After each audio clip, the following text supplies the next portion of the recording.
Our speaker today is Dr. Ed Davis, probably known to many of you in the community, pretty much of an activist, professor at Emory and Henry, had the wonderful garden that's a little bit smaller in Emory, has done all kinds of things, and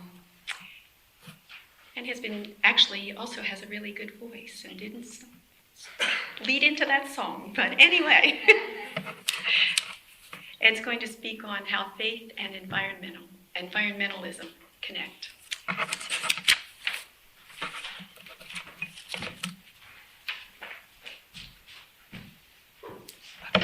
I know that I don't like using a microphone, but I understand some people might not have great hearing, so we're just going to do this, right? Is that what you prefer? Yes. Yeah.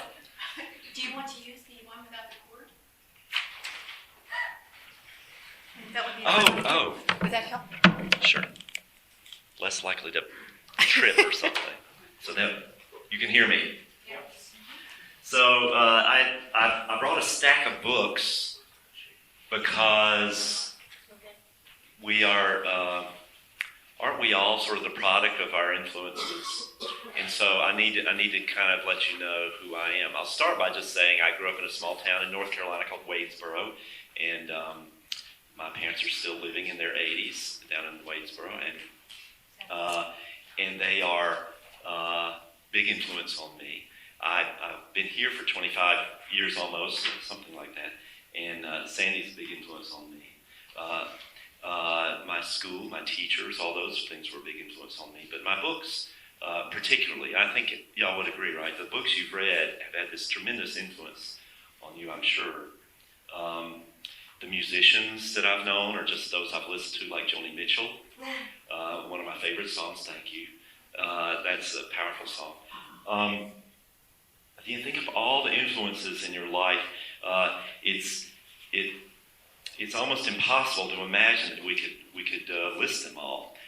But the presence of all those things in every moment of our lives is a part of the kind of the consciousness that we try to raise in places like a worship service. The consciousness of all the things behind us that put us in the place where we are, hopefully with an attitude of gratitude toward those things.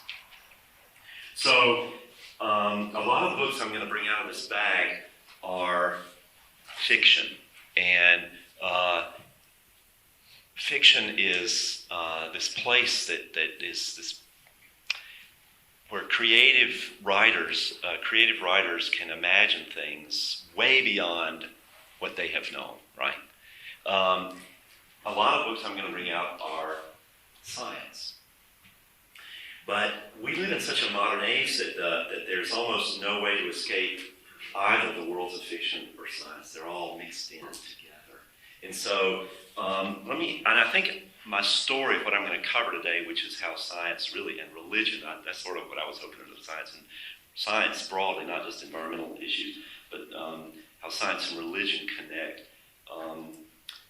That connection, I hope, will come out through the next 15 minutes or something. So let me start with, I don't know if you can see the book from where you are, but somebody say, what is it? Moby Dick.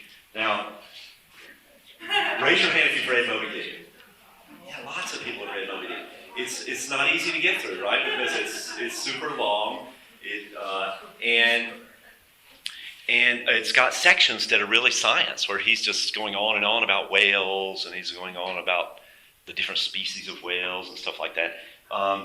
But it's also this powerful statement about the nature of what it means to be human, and what is obsession, and what does it mean to seek something with a vengeance, and so when I think about what it means for me to be who I am, I think I'm a little bit like Captain Ahab. You might think that's kind of scary if Captain Ahab, dies at the end, basically swallowed by this vortex as the ship is pulled under. The whale is entangled with the boats or ropes and all, and it all just goes down to hell, right? And it's like, that's the end. So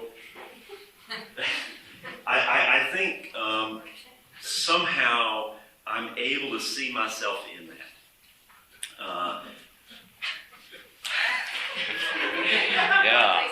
Yeah, that's kind of scary. You don't want to. You might think, "Wow, I wouldn't want to be married to that guy."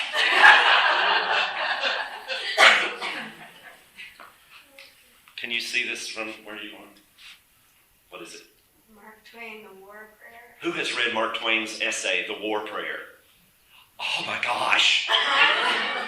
You have got to read. It's very short. In fact, this looks like a whole book, but there are only about 20 pages, 20 words on a page.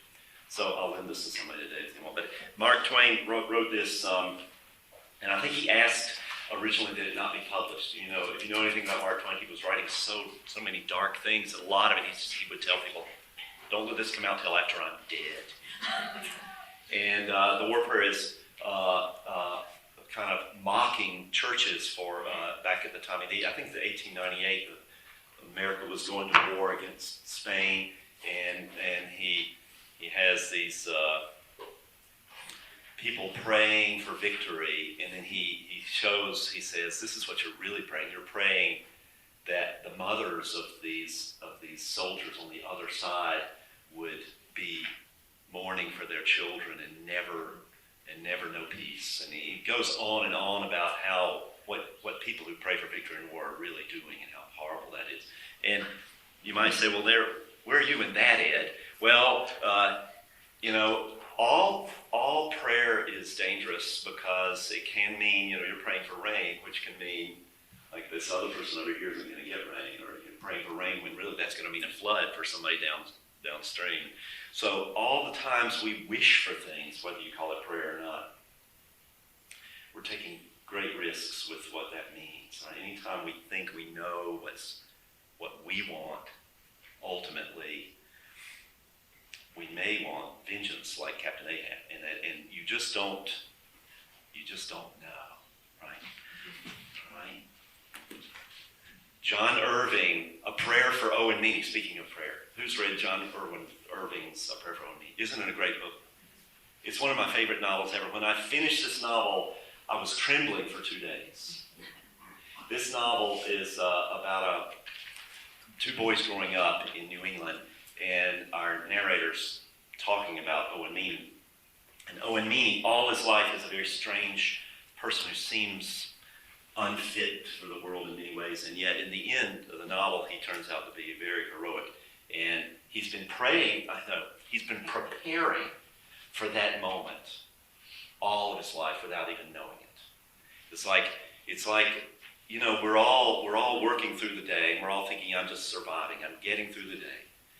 But we're also preparing for a moment, and we don't know what that is.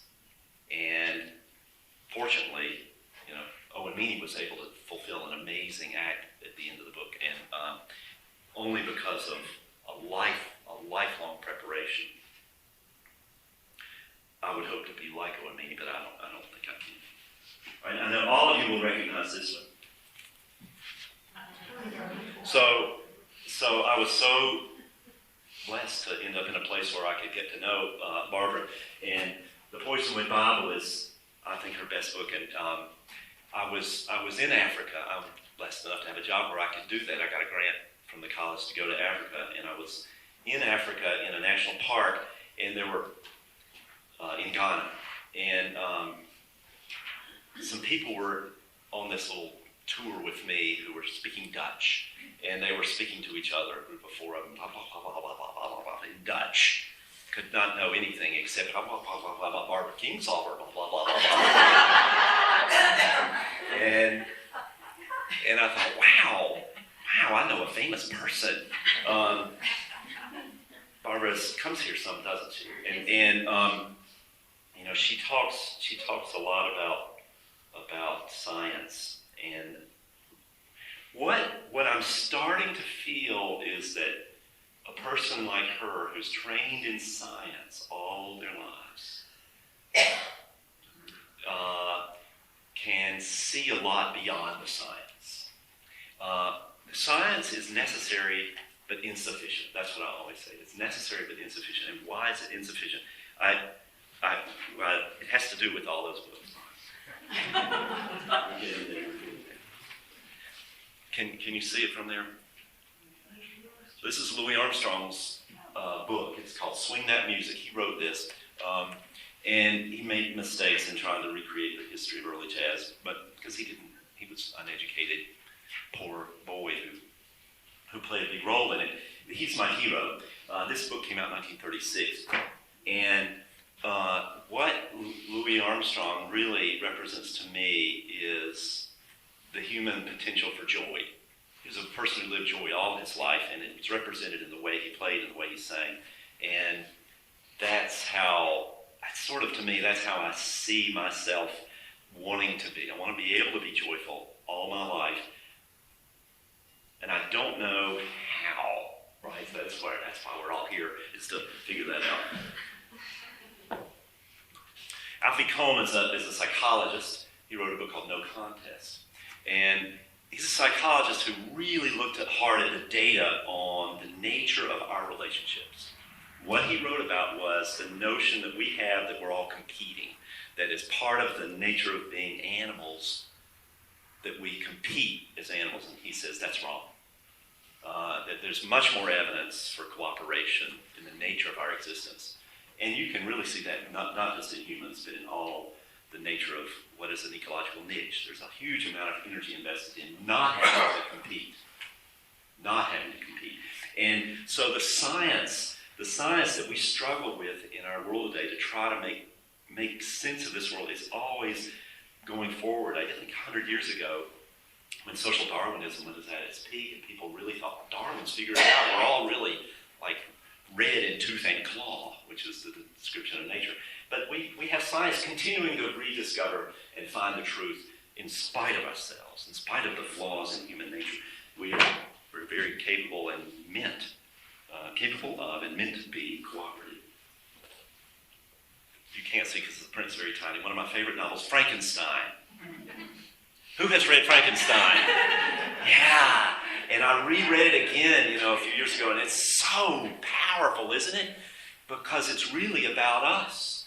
So Mary Shelley, one of the great novelists of the 1800s, exposes what it means for us to believe that we can create something that is somehow perfect. She has this guy, this doctor, Frankenstein, create a monster which is going to be this death, from dead flesh, we're going to have life. And technology, of course, comes back to bite us in the butt over and over and over. And she saw that in the early part of the Industrial Revolution, and yet people don't believe it. Why? Why don't people accept the lesson of Frankenstein? I think because they maybe have too much faith in themselves. We're human. We can do anything. And Ray Bradbury sort of falls into that category a little bit. In the 50s, or I think he wrote that in the 50s, it was so easy to believe that, well, our space technologies are going to forget the Earth. We're just go and live in space.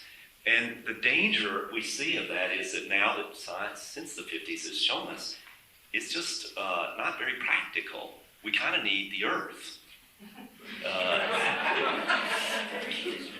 We don't need the Earth. So that's sort of the story of WALL-E. If you haven't seen the movie WALL-E, it's the same basic story. And so WALL-E is sort of like a new version of Frankenstein.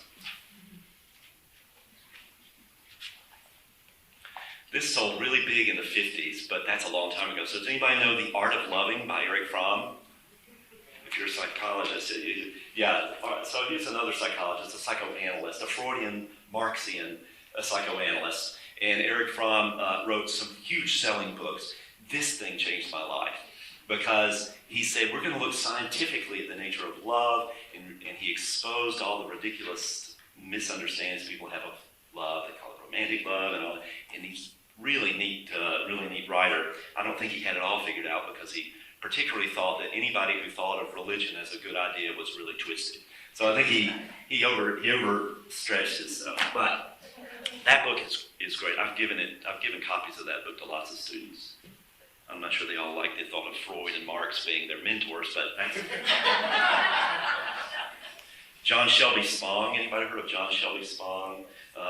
Is an Episcopal priest or a bishop or something like that, who wrote Beyond Moralism. He takes the Ten Commandments and re-explains them in a totally fresh way. and to get beyond the kind of the Pharisaic idea that you're going to follow the rules, everybody will be okay. It's really kind of a twisted notion. So he fixes that with a really good book here. Simon Singh wrote a book about the Big Bang. The Big Bang is just such an amazing thing. It's just almost impossible, right, for us to grasp. It's just, you're crazy to think this is true. So there it is. This guy really explains the Big Bang, and there are lots of places you can get that. Sally McFaig wrote a book called The Body of God. Has anybody read this?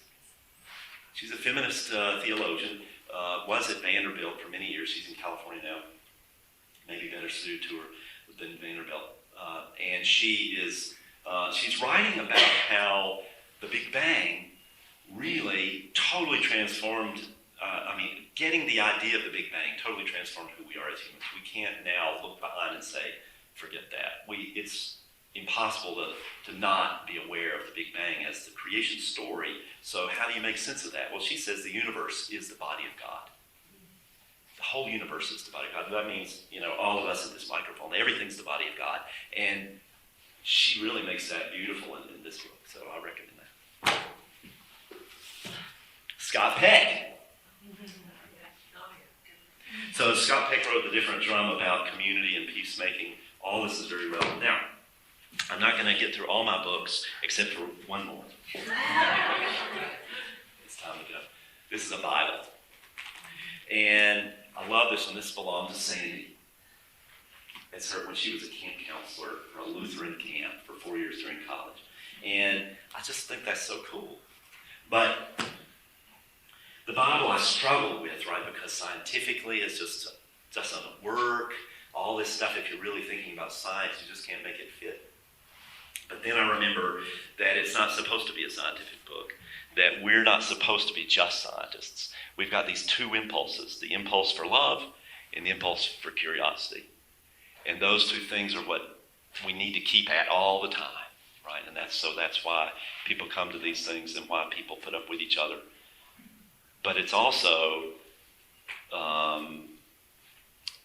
why we don't seem to be able to come to rest, right? We're always restless. If we can keep that going, then we will keep on discovering the truth, and the truth will make us odd. That's actually the last book I'm going to mention. The Truth Shall Make You Odd. Frank Honeycutt used to be a pastor here at the Lutheran Church and was big on seekers. He's spent his life focusing himself on seekers, people who aren't Christians but who are thinking about the big things. And so there are several people in here who used to hear Frank's sermons. Raise your hand if you ever heard a Frank sermon. Just a few. But Frank, he moved on. But the science there is inescapable. We are all a part of the rational enlightenment because that's the culture we inherited. It's almost baggage for us in many ways. My friend J.J. Jesse used to say, God, if the enlightenment had never happened. But that's not exactly how he put it. But the idea of us being who we are and how we are has to be both of these things. I can't imagine that we could ever think of either as sufficient. They're just both necessary. And that's all I have to say today. So that's time.